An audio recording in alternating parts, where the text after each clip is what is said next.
না কেন ফটলিস না কেন হ্যাঁ না না করে খেলা কে হ্যাঁ খেলা কে না বলে খেলা কে খেলা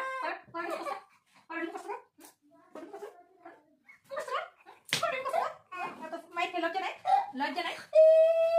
করবি তো এত কষ্ট করে এত টাকা পয়সা ভাড়া নষ্ট করে তোদের খরচ টাকা দিতে হবে হ্যাঁ খরচ টাকা শুধু খেলা ওই আরেকটা নিয়ে মাসির কাছে খেলতো হ্যাঁ তারগুলোর জন্য তুই আয় বড়া করে এমন মাইতে বাবা কিন্তু তুই আমার কাছে খেতে না এত মাইতে লজ্জা নেই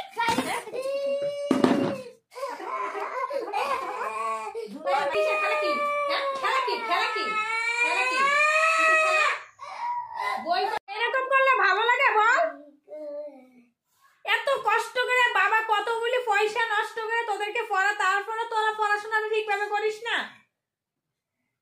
দেখো বন্ধুরা এই দুই ছেলে মেয়ে এত জ্বালাতন করে এত টাকা পয়সা নষ্ট করে একদমই বুঝে না এত শয়তানি করে আর আমার ভালো লাগে না বলো আমি কি করব আমার একদম মাথা যন্ত্রণা আমার সত্যি আমার এত মনের মতো কষ্ট লাগে হ্যাঁ দেখো অবস্থা দেখো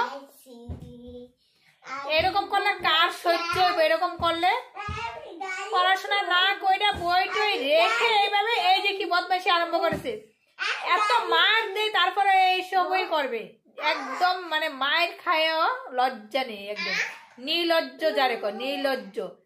গাল ফাড়াইলাম ওদের জানোয়ার গাল ফাড়াইলাম হ্যাঁ এত জ্বালানি সহ্য তোদের মতন কার বাড়ি আছে এরকম বল তোদের মতন তোর মতন কথা শুনে না কারো বাড়ি আছে জানোয়ার কোনখানে এই বইগুলো এভাবে ফেলে দিয়ে চলে গেছিস তাড়াতাড়ি বইগুলো পড় দাঁড়া আজকে বাড়ি আসুক